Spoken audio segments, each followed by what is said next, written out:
আমাদের পাড়া পিছিয়ে আছে, আমাদের পাড়া পিছিয়ে আছে, আমাদের পাড়া পিছিয়ে আছে, আমাদের পাড়া পিছিয়ে আছে। আজকে এই গার্ড ওয়ারের আমাদের ব্যবস্থা নাই, বন্যার টাইমে আমাদের এগুলো সব জলে ভেসে যায়। তো আমাদের এটাই আবেদন যে এটা শীঘ্রই ব্যবস্থা করতে হবে। 10 বছর ধরে আজকে এরকম ভাবে পড়ে রয়েছে।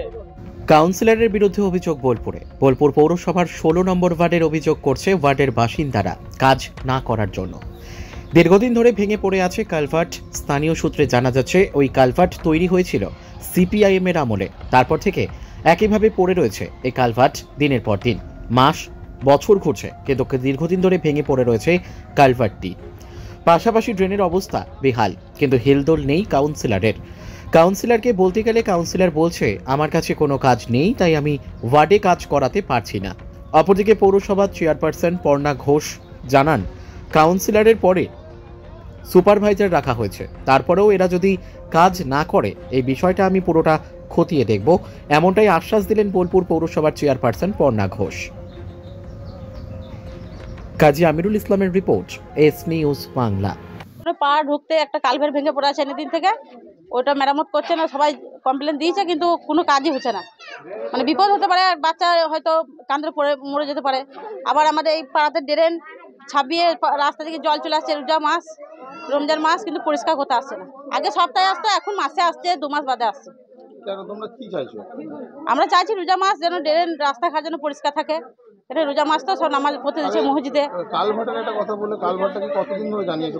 কালভার্টটা মোটামুটি 3 মাস 3 মাস ধরে জানিয়েছো? হ্যাঁ, কিন্তু কোনো কাজ হচ্ছে না, কোনো কাজ হচ্ছে না। তোমরা কি চাইছো? নতুন কালভার্ট হোক বা হ্যাঁ, নতুন কালভার্ট হোক, পরিষ্কার, হ্যাঁ পরিষ্কার পশ্চিমবঙ্গের মতো পাড়া থাকুক। কাউন্সিলর কি কোনো কথা শুনছে না, শুনছে না কোনো কথা, শুনেই না কোনো কথা বলে। এবার আমাদের পাড়াতে কোনো কাজই করতে চায় না। পুজো হয় যখন তখন বাঙালি পাড়ায় তাই না করে ড্রেন আগে সপ্তাহে আসতো, এখন মাসে 2 মাস বাদে আসছে।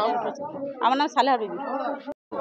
আবার দেখছেন যে নিশুবাঙ্গুরা বাসিন্দার, আমার নাম হচ্ছে কাজী মুস্তাক আহমেদ। তো আমাদের পাড়া নিশুবাঙ্গুরা মুসলিম পল্লী, প্রায় 350-এর উপর ঘর আছে আমাদের পাড়াতে।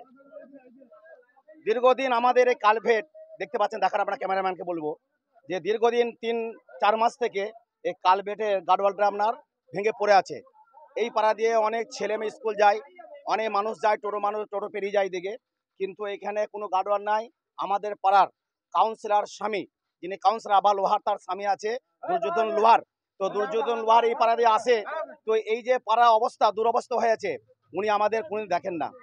আর আমাদের পাড়া ড্রেন পরিষ্কার করা হয় না। আপনি কান্দুটা দেখেন কি অবস্থা হয়ে আছে, ড্রেন করছে না, রাস্তাঘাট ভালো করছে না। আমাদের পাড়া অনেক পেছিয়ে আছে কি অনেক দিক থেকে। মাননীয় মুখ্যমন্ত্রী মমতা বন্দ্যোপাধ্যায় যে উনি উন্নয়নের প্রকল্প ধারা করেছিলেন, সেই সুবিধা আমাদের পাড়ার মুসলিম পাড়াতে সেইভাবে সুযোগ সুবিধা পাচ্ছে না। আপনি দেখতে পেলে আপনি আমার পাড়াতে ঘর চলেন, ভেতর দেখবেন অনেক ড্রেন নাই, রাস্তাঘাটে কাদা জমছে, তারপরে আপনার জলের ভালো সুব্যবস্থা নাই। এটাই আমার দাবি প্রশাসনের কাছে এবং মুখ্যমন্ত্রীর কাছে আমাদের দাবি থাকবে। এবং এই যে যারা আমাদের বোলপুর চেয়ারম্যান যারা আছেন বা পার্টির লোক আছে, তাদের কাছে আবেদন থাকবে যে তারা যেন আমাদের নিশুবাঙ্গুরা মুসলিম পল্লীটাকে তারা সুনজরে দেখেন। আমার নাম হচ্ছে কাজী মুস্তাক আহমেদ, এটা 16 নম্বর ওয়ার্ড।